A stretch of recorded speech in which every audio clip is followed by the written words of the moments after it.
Yuk buat teman-teman semuanya, ini putar balik ya. Putar balik di 2025 pun, masalah 2024 pun tetap akan terulang. Bahkan ini jauh lebih parah dari yang diduga. Walaupun OJK sudah berupaya menutupi satu permasalahan ini dengan mengganti nama pinjol menjadi Pindar, bukan berarti permasalahan dari pinjaman online akan hilang begitu aja.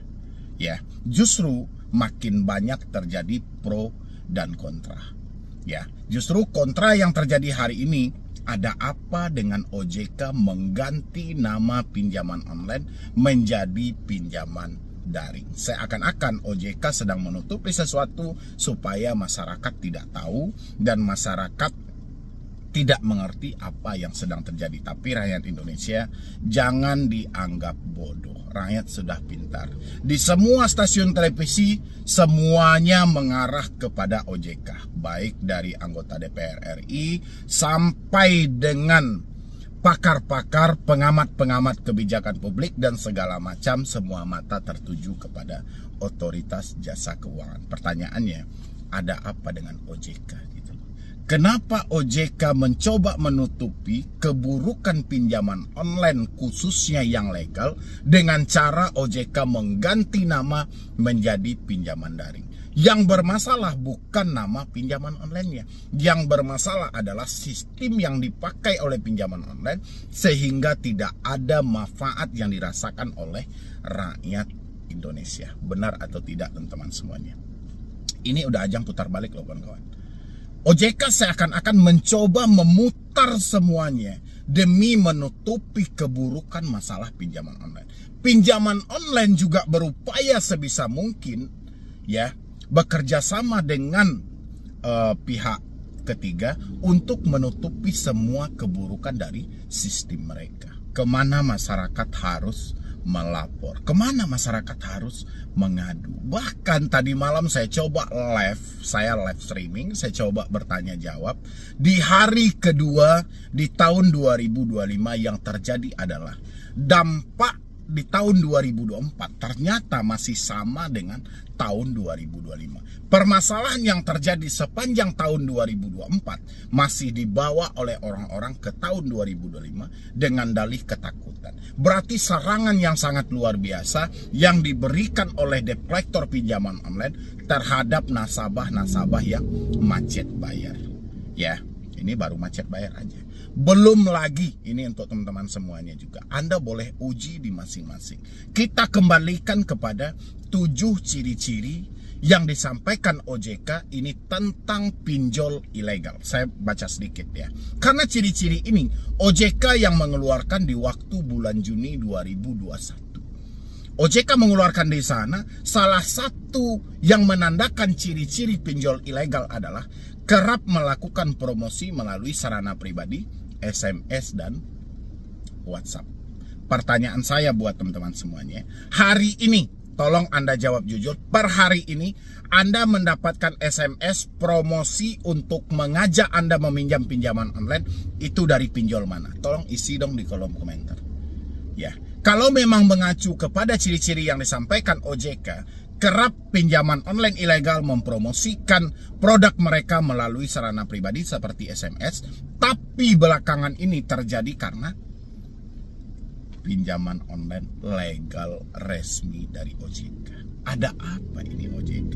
Di mana letak statement OJK yang menyampaikan ya, di poin 1 aja itu sudah dilakukan oleh pinjol yang hari ini ditutupi namanya oleh OJK untuk menjadi Pindar. Ya, silahkan teman-teman semuanya tolong isi di dalam kolom komentar. Tidak ada yang perlu Anda takuti. Biar permasalahan ini terbongkar. Biar kita jangan dianggap bodoh setiap saat. Biar kita jangan dianggap hanya kita yang salah. Ya, tapi di satu sisi masih belum pantas aturan OJK ini untuk dikedepankan sebenarnya gitu. Kenapa seperti itu? Banyak aturan yang dibentuk OJK ini belum ada yang ditaati dan dipatuhi oleh pinjol. Mulai dari cara pemberian kredit, pemberian pinjaman, penerapan bunga, pemotongan biaya layanan, sampai dengan pembatasan pinjaman, sampai dengan tata cara penagihan kredit. Ini masih menyimpang, masih jauh dari aturan OJK. Saya lihat kemarin juga, mungkin teman-teman bisa tonton video saya yang kemarin tentang yang saya ambil potongan video dari Bang Hotman Paris, yang mana di sana semua pihak, siapa yang paling bermasalah dalam hal ini? Siapa yang paling salah dalam hal ini? OJK. Malu apa tidak OJK itu sebagai lembaga besar kita yang mengatur soal keuangan yang ada di Indonesia, tapi semua mata tertuju pada kita dengan dalih kita tidak bekerja. Tapi faktanya seperti itu. Ya kan? OJK hanya membentuk laporkan 157, tapi entah untuk apa hasilnya kita nggak tahu. Semuanya diminta laporin. Apapun permasalahannya, laporkan. Tapi setelah orang melapor, sekarang dilaporkan 3 tahun ke depan baru dijawab. Orang melaporkan, dilaporkan A, yang dijawab Z gitu loh. Ya, orang melaporkan soal penagihan, yang dijawab soal bunga pinjaman. Terkadang orang melapor berharap OJK menjembatani permasalahan mereka, diminta negosiasi secara internal. Nggak nyambung. Memang nggak nyambung gitu loh. Cuman di hadapan publik, OJK seakan-akan dia juga ikut simpati. Dia juga ikut dalam hal ini. Padahal di balik layar, OJK tidak ikut sama sekali. Seakan-akan OJK hanya melakukan promosi, OJK hanya melakukan himbauan untuk meminjam di pinjol legal. Nanti giliran terjadi permasalahan, yang ditumbalkan adalah pinjol ilegal. Ini sudah putar-putar balik aja semuanya. Seakan-akan dipertahankan pinjaman ini nggak boleh hilang ada di Indonesia. Pinjol ini seakan-akan menjadi aset besar bagi otoritas jasa keuangan. Ada apa? Ada apa gitu loh. Pertanyaannya ada apa? Seakan-akan OJK tidak mau kehilangan pinjaman online. Sementara OJK tahu masih buruk layanan mereka, masih buruk sistem mereka, masih belum ada kepuasan publik tentang pinjaman online. Boleh kita lakukan survei. Berapa persen tingkat kepuasan publik terhadap pinjaman online ini? Yang legal aja boleh diadakan survei. Kapan perlu tinjau langsung ke lapangan di masing-masing mereka yang sudah mengalami. Seperti apa? Biar kita tahu semuanya. Kalau kita hanya membaca data dan katanya, permasalahan ini tidak akan bisa selesai. Jadi carilah faktanya, temukan ada apa sebenarnya. Apa yang terjadi? Kenapa masyarakat seperti ini? Ya, apakah program ini yang salah atau masyarakat yang salah? Kalau masyarakat yang salah, seharusnya tidak sebanyak ini komplain tentang pinjaman online. Berarti pinjolnya yang salah. Kita mencontoh kepada pemerintah menawarkan produk KUR, kredit usaha rakyat. Ada orang yang komplain? Gak ada.